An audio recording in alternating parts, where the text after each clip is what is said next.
তো আজকে আলোচনা করব এই যুদ্ধের ফলে আমাদের দুনিয়াতে কি ইম্প্যাক্ট পড়লো এবং এই যে 2022 সাল থেকে রাশিয়া ইউক্রেনের যুদ্ধ হয়ে শুরু হলো, তো বিভিন্ন দেশ আস্তে আস্তে করেই তো যুদ্ধে প্রসারিত হচ্ছে, যুদ্ধ তো আর কম হচ্ছে না। তো এই যুদ্ধের ফলে আমাদের দেশে এবং বাইরের অন্যান্য দেশে কি ইম্প্যাক্ট পড়লো এবং আমাদের ওয়ার্ল্ডে কতটা পিছিয়ে গেল বা কতটা স্থিতিশীল আছে, তো আজকে এই বিষয় নিয়ে আলোচনা করব। তো কথা বলা যায় যদি যুদ্ধ নিয়ে, তাহলে যুদ্ধ এমন একটা জিনিস যে জিনিসের ফলে একটা পাওয়ার সিস্টেম অন্য একটা পাওয়ার সিস্টেম থেকে এগোয়। মানে যুদ্ধ এই কারণে শুরু হয় যখন যে স্থিতিশীল যে পাওয়ার সিস্টেম থাকে, যে এখনকার যদি আমি কথা বলি যে বর্তমানে যে আমেরিকার সুপার পাওয়ার হয়ে আছে, তো সে নিজের পাওয়ারটাকে ধরে রাখার জন্য ওয়ার করতেছে এবং বিভিন্ন এনার্জি সেক্টরকে রিসোর্স করার জন্য ওয়ার করতেছে। এবং যদি আমি আপকামিং পাওয়ারের কথা বলি সুপার পাওয়ারের, তো চীন যে সুপার পাওয়ারের জন্য এগোচ্ছে, তো চীন এবং রাশিয়া ওরা ওই পাওয়ারের সাথে মুখোমুখি লড়াই করতেছে, ওরা হচ্ছে আপকামিং সুপার পাওয়ার। তো এইভাবে বিভিন্ন যুদ্ধ হয়। যদি আমি আগের বিশ্বযুদ্ধের কথা বলি, যখন দ্বিতীয় বিশ্বযুদ্ধ শুরু হয়েছিল, তখন পাওয়ারফুল দেশ ছিল জার্মানি ছিল, এবং এদিকে এশিয়ার ক্ষেত্রে যদি বলি আমি জাপান ছিল। তো ওরা তখন পাওয়ারফুল দেশ ছিল। তো তখন সোভিয়েত ইউনিয়নও পাওয়ারফুল ছিল, বাট ওই রকমের নয়। তো সেই জন্য ওরা লড়াই করে ওই যে আগেকার যে পাওয়ার সিস্টেমটা ছিল সুপার পাওয়ার, যেরকম মানে জার্মানি বা জাপান, ওদেরকে ক্ষত করে তারপরে সোভিয়েত ইউনিয়ন তৈরি হলো এবং তারপরে আমেরিকা তৈরি হলো, এবং আমেরিকা এবং সোভিয়েত ইউনিয়নের মধ্যে দীর্ঘ ঠান্ডা লড়াই চললো। তো তারপরে সোভিয়েত ইউনিয়ন ভেঙে তারপরে আবার এখন রাশিয়াতে পরিণত হলো, তাদের বিভিন্ন দেশ ভূখণ্ড মানে 15টা দেশে ভাগ হলো। তো সেগুলো একটা বিশাল বড় হিস্ট্রি আছে। আপনি যদি মানে হিস্ট্রি সম্বন্ধে জানেন তাহলে এটাই বুঝবেন যে যুদ্ধ একটা রিসোর্সের কারণে হয়। যদি আমি কথা বলি আজকে আমেরিকা কেন মিডল ইস্টে যুদ্ধ করছিল, শুধুমাত্র ও এনার্জির জন্য। কারণ ও এনার্জিটা যদি ওর কাছে থাকে তাহলে মানে বিভিন্ন দেশ তো এনার্জির কারণেই চলতে।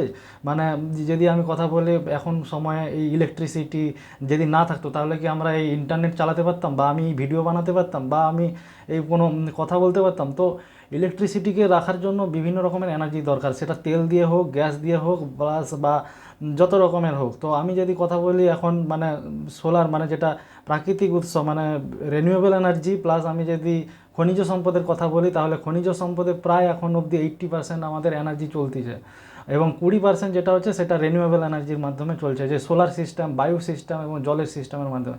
এবং তার এবং 20%-এর মধ্যে প্রায় 60% বা 50% সেটা শুধুমাত্র চায়নাতেই ওরা রিনিউয়েবল এনার্জির মাধ্যমে কাজ করছে। কিন্তু আমাদের দেশ এখন রিনিউয়েবল এনার্জির পিছনে অনেক পিছিয়ে। আমরা টোটালটাই তেল এবং গ্যাসের উপরে খুব ডিপেন্ডেন্ট। সেই জন্য দেখবেন যে গ্যাস যখন মানে মিডল ইস্টে যখন যুদ্ধ শুরু হলো, যখন মানে বিভিন্ন রকমের হামলা হলো, তো দেখবেন কীভাবে আমাদের গ্যাসের হাহাকার পড়লো, এবং এই গ্যাসের হাহাকারটা চলতে থাকবে। কারণ যে পরিমাণ ক্ষতি হয়েছে প্রায় বলা যেতে পারে এখন থেকে প্রায় 5-6 বছর পিছিয়ে গেছে। কারণ ওদেরকে ইনফ্রাস্ট্রাকচারকে ওদেরকে ঠিক করতে, প্লাস ওদের ওই সব পাইপলাইন ঠিক করতে, এবং নতুন করে গ্যাস উৎপাদনের জন্য যে সমস্ত পরিশোধনাগার আছে বা তেলের পরিশোধনাগার, এগুলোকে ঠিক করতে কমসে কম তো 5-6 বছর লেগে যাবে, তবে গেলে হয়তো সঠিকভাবে তেল পাওয়া যাবে। তো এই তেল এবং গ্যাসের সংকটটা চলতে থাকবে। কিন্তু প্লাস যুদ্ধ তো এখনও বন্ধ হয়নি, যুদ্ধ কন্টিনিউয়াসলি চলতে আছে। তো যুদ্ধ যতদিন চলবে তত আরও বেশি মানে ইম্প্যাক্ট পড়বে। তো যুদ্ধ এই কারণে করে, কারণ এই যুদ্ধের পেছনে আরও বিভিন্ন দেশের রয়েছে। তো আমেরিকা তো যুদ্ধ করতে চাইবে এবং ইসরায়েল কখনো যুদ্ধ বন্ধ করবে না। আমি এর আগের ভিডিওতে অনেকগুলোই বলেছি যে ইসরায়েলের একটা বড় স্বপ্ন রয়েছে মিডল ইস্টে তার সবথেকে ক্ষমতাশালী হওয়ার জন্য। কারণ যদি মিডল ইস্টেও সবথেকে ক্ষমতাশালী হয়ে যায় মানে ইসরায়েল, তাহলে সমস্ত এনার্জি সেক্টরটাকে ও একভাবে এক মুঠোতে চালাবে। তো ইসরায়েল মানে এগুলো 10 দিন 12 দিন এগুলো শুধু দেখানোর মতন সিজ ফায়ার, কিন্তু অ্যাকচুয়ালি কোনো সিজ ফায়ার নয়। তো এই জন্য ইসরায়েল দেখবেন লেবাননের উপরে প্রচুর পরিমাণে হামলা চালাচ্ছে। ও লেবানন, সিরিয়া, তারপরে ওদিকে ফিলিস্তিন, এগুলোকে আস্তে আস্তে করে ওগুলো নিজের দেশে পরিণত করবে, ইসরায়েলে কন্ট্রোল করবে। তো সেই জন্য ইরানই একমাত্র দেশ যে কারণে ওদের মানে প্ল্যানে বাধা দিচ্ছে। তো সেই কারণে ইরান এবং ইসরায়েলের মধ্যে কনফ্লিক্টটা চলতেই থাকবে। আর ইরান যদি সুপার পাওয়ার হয়ে যায় মিডল ইস্টে, তাহলে ইসরায়েলের স্বপ্ন চূর হয়ে যাবে। তো এই যুদ্ধ কখনো বন্ধ হবে না, এই যুদ্ধ কন্টিনিউয়াসলি চলতে থাকবে এবং এই যুদ্ধ আরও প্রসারিত হবে।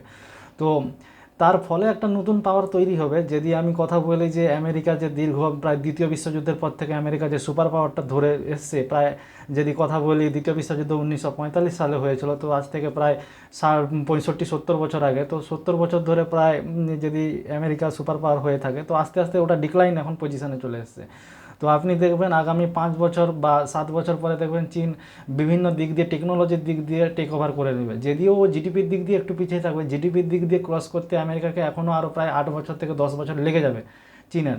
কিন্তু যদি আমি টেকনোলজির কথা বলি, যদি আমি মিলিটারির কথা বলি, যদি আমি অস্ত্রশস্ত্রের কথা বলি, যদি আমি ট্রেডের কথা বলি, সমস্ত দিক দিয়ে কিন্তু চীন আমেরিকার থেকে এগিয়ে যাবে।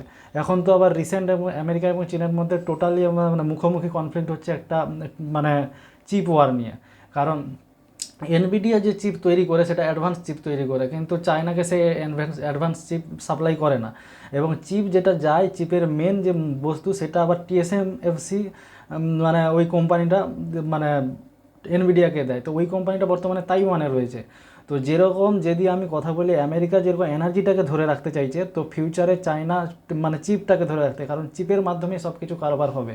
শুধুমাত্র তো এনার্জি হবে না, কারণ টেকনোলজি চিপ দ্বারাই চলবে। যে আমি যেরকম মোবাইলের চিপের ফলেই হচ্ছে কনভারসেশন চলছে, প্লাস আমি যদি মানে কম্পিউটারের কথা বলি চিপের মাধ্যমেই চলছে, ল্যাপটপ বিভিন্ন জিনিস মানে যত মানে অ্যাডভান্স জিনিস রয়েছে সমস্ত চিপের মাধ্যমেই চলছে। তো চিপের জন্যই দেখবেন লড়াই আস্তে আস্তে এগোবে এবং সেই চিপেরটাকে কন্ট্রোল করবে চায়না। তো এটা হলো মানে একদিক দিয়ে যে চায়না আস্তে আস্তে কিন্তু এই সুপার পাওয়ারের দিকে এগোচ্ছে। রিসেন্ট আজকের যদি আমি খবর বলি, তাহলে চায়না কিন্তু তাইওয়ানের যে বিরোধী নেতা আছে তার সাথে কিন্তু মিটিং করেছে শি জিনপিং। তো আস্তে আস্তে বুঝে যান কিন্তু এদিকের যুদ্ধ হতে হতেও কিন্তু তাইওয়ানের দিকেও চায়না ঠিক কবজা করে নেবে। তো যদি আমি ভারতের কথা বলি, ভারত তো কিন্তু এখন ক্ষতিগ্রস্ত অবস্থায় চলছে। ভারতের আমাদের যে ডিপ্লোমেসি ওটা হচ্ছে নন অ্যালায়েন্স ডিপ্লোমেসি, মানে আমরা কোনো অ্যালায়েন্সে যাব না, মানে আমরা না সঙ্গে না পক্ষে এরকম ব্যাপার আর কি। কিন্তু আমার মতে ভারত যদি মানে রাশিয়ার পক্ষ নিয়ে বরাবরই চলতো তাহলে ওদের কিন্তু এখন পজিশনে ফায়দা হতো। কিন্তু ও অস্ত্রশস্ত্র কিনছে, মানে ফ্রান্স থেকে অস্ত্র কিনছে, মানে ইসরায়েল থেকে অস্ত্র কিনছে, আমেরিকা থেকে অস্ত্র কিনছে, রাশিয়া থেকে অস্ত্র কিনছে। এই অস্ত্র কিনে এত করবে কি আমি কোনো খুঁজে পাচ্ছি না। তো আপনাকে একটা বিষয় করতে হবে, যদি আমি ইন্ডিয়ার ডিপ্লোমেসির কথা বলি, ইন্ডিয়ার ডিপ্লোমেসি বর্তমানে অ্যাকচুয়ালি মানে ওটা খারাপ পজিশানে হয়ে গেছে। কারণ আমাদের এতদিন যে ঢোল পিটা হয়েছিল যে মানে বিশ্বগুরু বিশ্বগুরু লেভেলে, কিন্তু অ্যাকচুয়ালি বিশ্বগুরু সেরকম লেভেলের নয়। মানে আমাদের যদি কথা বলি, বিভিন্ন দেশ আমাদেরকে কিভাবে দেখে, কারণ একটা মার্কেট হিসাবে দেখে, কেউ একটা মূল্যবোধ হিসাবে দেখে না যে ভারত একটা কোনো টেকনোলজি তৈরি করবে বা ভারত কোনো কিছু অ্যাডভান্স কিছু জিনিস তৈরি করবে, ওইভাবে নয়। সামান্য একটা মার্কেট হিসাবে দেখে। যেরকম ভারতের হচ্ছে একটা হিউজ মার্কেট, চায়না এখানে বিভিন্ন প্রোডাক্ট বিক্রি করতেছে, আমেরিকা চাইছে বিভিন্ন মানে তাদের এগ্রিকালচার প্রোডাক্ট, তাদের মানে তেল এবং তাদের সমস্ত কিছু যে জিনিস মানে সব কিছু যেন ভারতে বিক্রি করতে। তো ইভেন ফ্রান্সও যেভাবে রাফেল চুক্তিটা করলো প্রায় $200 বিলিয়ন উপরে, তো সেটাও একটা ওই মার্কেটের জন্য। তো কেউ এখানে মানে ভারতকে সেই লেভেলের গুরুত্ব দেয় না যতটা, মানে ওরা শুধুমাত্র চায় যে বিজনেসটাকে বাড়ানোর জন্য ভারতকে সঙ্গে নিয়ে চলে। কিন্তু যেভাবে দেখবেন আপনি রিসেন্ট যেভাবে পাকিস্তানের মধ্যে কিন্তু মানে কথাবার্তা চলছে যুদ্ধবিরতি নিয়ে, তো পাকিস্তান অ্যাকচুয়ালি অ্যাডভান্টেজ, সেটা আলাদা ব্যাপার যে পাকিস্তান মানে একটা দালাল হিসাবে কাজ করতে চায়, কিন্তু তাও ওদের ডিপ্লোমেসি তো মানে একটু ভারতের থেকে এগিয়ে গেছে। কিন্তু ভারতের আমি যদি সত্যি কথা বলি, ভারতের ডিপ্লোমেসি কিন্তু আমাদের অনেক পিছিয়ে গেছে। না আমরা রাশিয়ার সাথে একপাক্ষিক হতে পারলাম, না আমি চীনের সাথে কোনো পক্ষে যেতে পারলাম, না আমি আমেরিকার পক্ষে গেলাম, আমি কারোর পক্ষেই গেলাম না। কিন্তু যদি আমাদের সাথে কারোর যদি দ্বন্দ্ব লাগে, ধরুন চীনের সাথে তো আমাদের গণ্ডগোল আছে বা পাকিস্তানের সাথে তো আমাদের চিরশত্রুতা আছে, তো গণ্ডগোল লাগার সময় একবার আমরা দেখলাম না অপারেশন সিন্দুরের সময় কেউ সেরকম পাশে এসে আমাদের দাঁড়ালো না। তো এরকম যদি গণ্ডগোল লাগে পরবর্তী সময়, তাহলে আমাদের পাশে কেউ এসে দাঁড়াবে না, সবাই উপরে কন্ডেম করে দেবে, হ্যাঁ হ্যাঁ এই সব হ্যান ত্যান। ইসরায়েল অবধি দেশ যারা আমাদের ইসরায়েলকে এত সাপোর্ট করেছে, কিন্তু ইসরায়েল অবধি দেশও ভারতকে মানে খুলে সাপোর্ট করে না। তো এই যে ভারতের মধ্যে একটা কি বলবো, মানে এই যে একটা ঢোল পেটা হয়েছে, মানে খবরে বিভিন্ন জিনিস দেখানো হয়েছে যে এই লেভেলের বিশ্বগুরু আমাদের ভারত ছাড়াই তো কোন দুনিয়া চলে না, এটা অ্যাকচুয়ালি মানে মিথ্যা কথা। মানে মানে এটা আস্তে আস্তে আপনি দেখবেন যে যখনই আমাদের আমেরিকা মানে 30 দিনের জন্য রাশিয়ার কাছ থেকে তেল নিতে বললো, তখনই আমরা তেল নিতে চলে গেলাম, যখন আমাদেরকে আটকে দিল তখন আমরা আটকে গেলাম। তো টোটালটাই তো আমেরিকা আমাদেরকে কন্ট্রোল করছে। এই যে আমরা ইউটিউবের কথা বলি, ফেসবুকের কথা বলি, বা টোটাল যদি আমি মানে ইনস্টাগ্রাম সমস্ত যত সোশ্যাল সাইট চলছে, তো আমেরিকার কোম্পানির দ্বারাই তো চলছে, আমাদের সমস্ত ডেটা আমেরিকাতে রয়েছে। তো সেই জন্য দেখবেন নরেন্দ্র মোদী বা আমাদের যে বিজেপি সরকার মানে ইন্ডিয়ার, তো সে কিন্তু তেমন কিছু বলে না, কেননা অ্যাকচুয়ালি কিছু একটা রহস্য আছে, হয়তো পরে হতে পারে।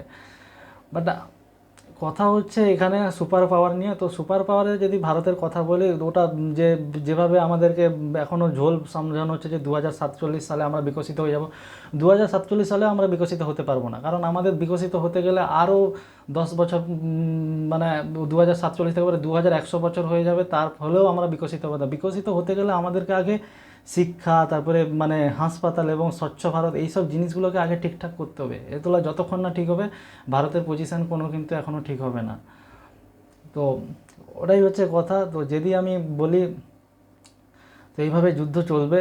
তো যুদ্ধ চললে আমাদের দেশের সবথেকে বেশি ক্ষতি হবে, কারণ আমাদের দেশ আমরা বাইরে থেকে সবথেকে বেশি ইম্পোর্ট করি, এবং আমরা যতটা সম্ভব আমরা মানে এক্সপোর্ট কম করি, কারণ আমাদের এক্সপোর্ট যেটা হয় সেটা চাল বা গম বা খাদ্যদ্রব্য এক্সপোর্ট হয়। সেরকম কিছু আমরা এক্সপোর্ট করি না, কিন্তু আদারওয়াইজ আমরা তেল কিনে মানে এনার্জি সেক্টর বাঁচাচ্ছি, প্লাস গ্যাস কিনছি, মানে বিভিন্ন কেমিক্যাল, মানে যেটা আমাদের জমিনে উর্বরতা বাড়ানোর জন্য কেমিক্যাল কিনছি। তো টোটাল আমাদের দেশ কিন্তু অ্যাকচুয়ালি ইম্পোর্ট কান্ট্রি। আমি যদি কথা বলি, তো আমরা যদি 30% এক্সপোর্ট করি, তো আমাদের 70% ইম্পোর্ট করতে হয়। তো সেই জন্য সবথেকে বেশি এফেক্ট হবে কিন্তু আমাদের দেশই, কারণ মানে আমাদের যে কারবারটা হয় স্টেট অফ হরমোজ দিয়ে হয় এবং রেড সি দিয়ে হয়, এবং আমাদের সেভাবে বেশিরভাগটাই জলপথে হয়। এবার যদি জলপথ আটকে দেওয়া হয়, তাহলে কিন্তু ইম্প্যাক্ট আমাদের দেশে সবথেকে বেশি পড়বে। এই কী হচ্ছে, মানে চায়না রাশিয়া ওদের পাইপলাইনে কাজবাজ চলছে, এবং বিভিন্ন দেশ ওরা কিন্তু মানে কিছু কিছু দেশ যাদের স্থলভাগের সংখ্যা বেশি, তারা পাইপলাইন বা ট্রেন লাইনের মাধ্যমে তারা কিন্তু মাল পৌঁছে যাবে। বাট আমাদের দেশকে বেশিরভাগ সময় আমাদেরকে জলপথ দিয়ে কারবার করতে হবে। তো সেই জন্য আমাদের দেশ কিন্তু খুব বেশিভাবে ইম্প্যাক্ট হবে। তো দেখা যাক আস্তে আস্তে পরিস্থিতি কী হয়। যেভাবে আমি বললাম আজকে বলছি, এটা কিন্তু এই যুদ্ধের ফলে আরও মানে দুনিয়া কিন্তু পিছিয়ে গেছে। তৃতীয় বিশ্বযুদ্ধ তো অ্যাকচুয়ালি চলতেছে। যতক্ষণ না নতুন একটা পাওয়ার শিফট হচ্ছে, যতক্ষণ নতুন কোনো সিস্টেম তৈরি হবে, ততক্ষণ কিন্তু এই যুদ্ধ চলতে থাকবে। তো এই যুদ্ধ এখনও কখনো মানে এই পজিশানে শেষ হবে না, এই যুদ্ধ কন্টিনিউয়াসলি চলবে। তো আমি যদি যুদ্ধর কথা বলি, তাহলে 2022 সাল থেকে এই যুদ্ধ চলছে, মানে প্রায় এখন 4 বছর হয়ে গেল এই যুদ্ধ কন্টিনিউ চলছে। তো আরও দেখা যাক আরও ক বছর ধরে এই যুদ্ধ চলে। তো এটাই হচ্ছে ব্যাপার। এবং যদি ভালো লাগে এই প্রতিবেদনটি, তাহলে লাইক করুন এবং সাবস্ক্রাইব করুন আমার চ্যানেলটিকে আর কি।